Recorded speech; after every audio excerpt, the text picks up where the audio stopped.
और राज। मैं सच कह रही हूँ, आप मेरी तलाशी ले सकते हैं। इतना कहते हुए तन्वी अपनी शर्ट के बटन खोलकर उसे जमीन पर फेंक देती है। गुस्से से तन्वी का चेहरा लाल हो चुका होता है। बचे हुए कपड़ों में उसकी खूबसूरती और निखर के नजर आने लगती है। यामिनी न चाहते हुए भी एक पल के लिए तन्वी को देखती रह जाती है। खुद को ऐसी हालत में देखकर तन्वी शर्म से कांपने लगती है। अपने बदन में बचे बाकी कपड़ों को पकड़ते हुए तन्वी गुस्से से विद्युत की आंखों में देखकर कहती है, क्या आज के लिए इतना काफी है?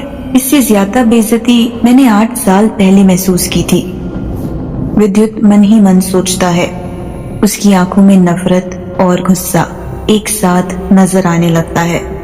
असल में तन्वी को ऐसी हालत में देखकर उसे खुशी मिलनी चाहिए थी, पर पता नहीं क्यों तन्वी की आंखों में शर्मिंदगी देखकर विद्युत को बिल्कुल अच्छा नहीं लगा। उल्टा वो खुद फ्रस्ट्रेट होकर अपनी टाई को ढीला कर देता है। उधर तन्वी विद्युत को खामोश देखकर अपने बचे हुए कपड़ों को उतारने ही वाली होती है कि विद्युत गुस्से से बोल पड़ता है, गेट आउट। तन्वी रुककर विद्युत की तरफ देखने लगती है और अपने हाथ अपने कपड़ों से हटा लेती है। विद्युत की आवाज से घड़ी का सन्नाटा छा जाता है। माहौल को शांत होता देखकर यामिनी चैन की सांस लेती है। इतनी देर से उसे ऐसा लग रहा था जैसे विद्युत और तन्वी किसी फिल्म का सीन कर रहे हो, जहां पर उसकी कोई जरूरत नहीं है। अपनी इस इंसल्ट से यामिनी चिढ़ते हुए तन्वी से कहती है, बस बहुत हो गया, इस बात को यहीं खत्म करते हैं। तुमने सुना नहीं मिस्टर विद्युत ने क्या कहा? Just get lost. विद्युत मुड़कर यामिनी को देखता है। गुस्से भरी आवाज में वो फिर कहता है, आई सेड गेट आउट। ये सुनकर यामिनी बिल्कुल शॉक्ड हो जाती है। उसे अभी भी यकीन नहीं होता कि मिस्टर विद्युत उसे बाहर जाने के लिए कह रहे हैं। यामिनी कुछ बोलने ही वाली होती है कि विद्युत एक बार फिर उसे गुस्से से देखता है। यामिनी घबराकर तन्वी को देखते हुए गाड़ी से बाहर चली जाती है। यामिनी के जाते ही सब कुछ फिर से एकदम शांत हो जाता है। तन्वी अभी भी उसी हालत में विद्युत के सामने खड़ी थी। उसके बदन पर उसके काले घने बाल लहरा रहे थे और उसकी काली आंखों में शर्म और जिद एक साथ नजर आ रही थी। अचानक खिड़की से आती ठंडी हवा से तन्वी कांप उठती है। तन्वी को ऐसे हालत में देखकर विद्युत को अच्छा नहीं लगता। उसे महसूस होता है कि तन्वी के लिए उसका रवैया कुछ नर्म पड़ गया है। अपने जज्बातों को दबाते हुए वो अपनी नजरें तन्वी से हटा लेता है। विद्युत को अपने सामने खड़ा देखकर तन्वी को ऐसा लगता है जैसे वहीं उसकी बड़ी सी परछाई में कैद हो चुकी है। अचानक तन्वी विद्युत से पूछती है, मिस्टर विद्युत, क्या आप मुझसे नाखुश हैं? पिछली रात से तन्वी को ऐसा ही लग रहा था कि विद्युत को उससे कोई लगाव नहीं है। तन्वी इस बात को नजरअंदाज करना चाहती थी, पर आज जब विद्युत ने उसे सबके सामने इतना बेइज्जत किया तो न चाहते हुए भी उसे विद्युत से ये सवाल पूछना पड़ा। नाखुश? विद्युत झूठी मुस्कान के लिए तन्वी की तरफ देखकर कहता है, उन दोनों के रिश्ते को सिर्फ खुशी के तराजू में नहीं रखा जा सकता था। वेनिटी से बाहर जाने के लिए विद्युत दरवाजे की तरफ जाता है। दरवाजे के आखिर में पहुंचकर वो अचानक सारी खिड़कियों को पर्दों से ढकने लगता है। उसके ऐसा करते ही पूरे वेनिटी में अंधेरा हो जाता है। उस अंधेरे में तन्वी विद्युत को धीरे धीरे अपने करीब आते देखती है। अचानक तन्वी को अपनी पीठ पर कुछ महसूस होता है। विद्युत अब उसके बहुत करीब आ चुका होता है। घबराते हुए वो विद्युत से कहती है, ये क्या कर रहे हैं आप? इसके बगैर मुझे कैसे पता चलेगा कि मैं तुमसे नाखुश हूँ कि नहीं? विद्युत तन्वी की बात का जवाब देता है। तन्वी ठंड से कांप रही थी और जमीन पर गिरी अपनी शर्ट को वो उठाने ही वाली होती है कि इतने में विद्युत अपने हाथों से उसकी कमर को पकड़ लेता है।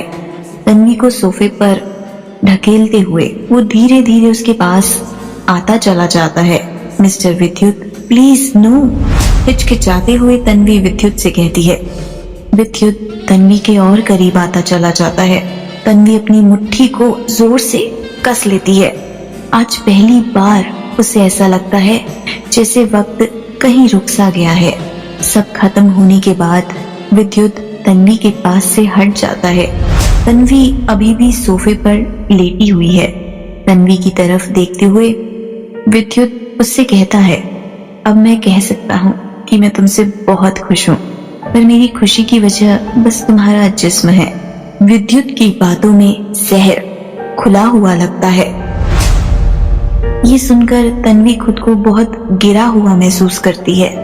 तुम्हें ये सब झेलना ही पड़ेगा तन्वी। तुम्हें कोई जरूरत नहीं है मिस्टर विद्युत की हर बात का जवाब देने की, तन्वी खुद को समझाती है।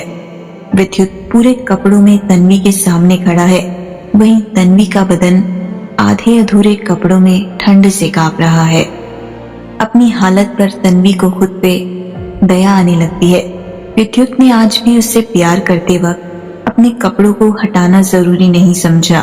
आखिर किस बात का घमंड है उसे, बस क्योंकि वो फिल्म इंडस्ट्री का एक बहुत बड़ा सुपरस्टार है। तन्वी ये सब सोचते हुए सोफे से उठकर बैठ जाती है। विद्युत को बाथरूम की तरफ जाता देखकर तन्वी बोल पड़ती है, पर मैं आप या आपके जिस्म से बिल्कुल खुश नहीं हूँ।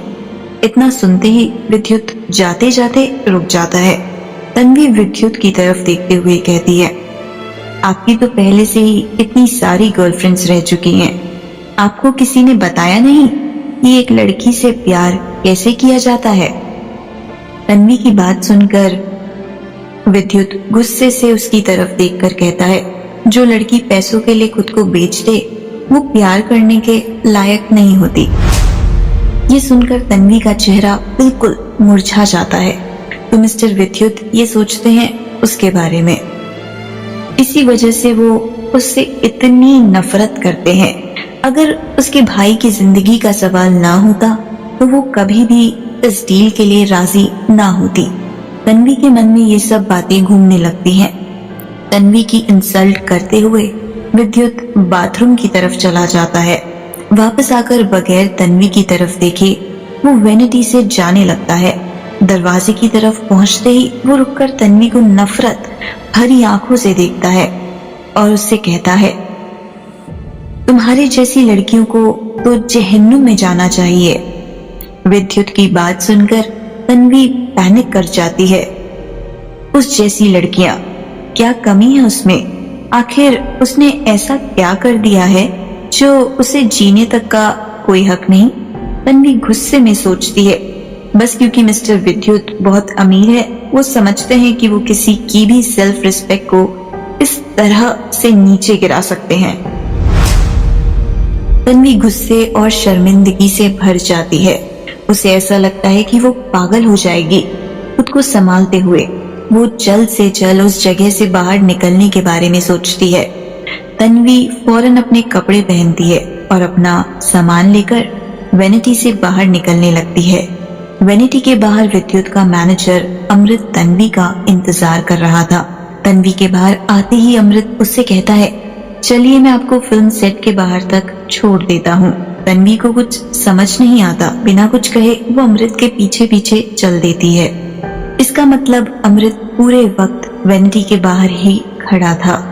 अगर ऐसा है तो उसने अंदर की सारी बातों को सुन लिया होगा। तन्वी इन्हीं ख्यालों में खोई रहती है कि तभी अमृत उसकी तरफ मुड़कर उससे पूछता है, मिस तन्वी, क्या आप जानती हैं कि मिस्टर विद्युत ने आपसे शादी क्यों की? अमृत के सवाल से तन्वी का ध्यान टूटता है और वो पलटकर उससे पूछती है, क्यों? क्या आपको भी नहीं पता? अमृत तन्वी से पूछता है। तन्वी ना में सिर हिलाते हुए जवाब देती है, मुझे वाकई नहीं पता। क्या आप मुझे इसकी वजह बता सकते हैं? जब तन्वी को पैसों की सख्त जरूरत थी तब विद्युत के मैनेजर अमृत ने ही उसका पता लगाया था। विद्युत से शादी की डील भी अमृत ने ही करवाई थी। इम्पॉसिबल, अमृत शॉक्ड होकर तन्वी से कहता है। तन्वी भी अचंभे से अमृत की बात सुन रही होती है। दरअसल मैं भी इस बारे में कुछ नहीं जानता। मुझे तो खुद मिस्टर विद्युत ने आपको ढूंढने के लिए कहा था। आपसे शादी के एग्रीमेंट का आइडिया भी उन्हीं का था। मुझे लगा शायद आप दोनों एक दूसरे को पहले से ही जानते हैं। अमृत की बातें सुनकर तन्वी शॉक्ड हो जाती है। ऐसा कैसे हो सकता है? अगर वो विद्युत को पहले से जानती होती तो मीडिया की दुनिया में वो बहुत बड़ा नाम बन चुकी होती। सब जानते हैं कि सुपरस्टार विद्युत की जिंदगी से जुड़ी कोई भी खबर मिनटों में बिक जाती है। तन्वी सोचने लगती है, क्या मैं आपको घर भेजने के लिए कार का अरेंजमेंट करूं? फिल्म सेट के बाहर आते ही अमृत तन्वी से पूछता है। तन्वी उसे फौरन मना करते हुए कहती है, नहीं, इसकी कोई जरूरत नहीं, थैंक यू।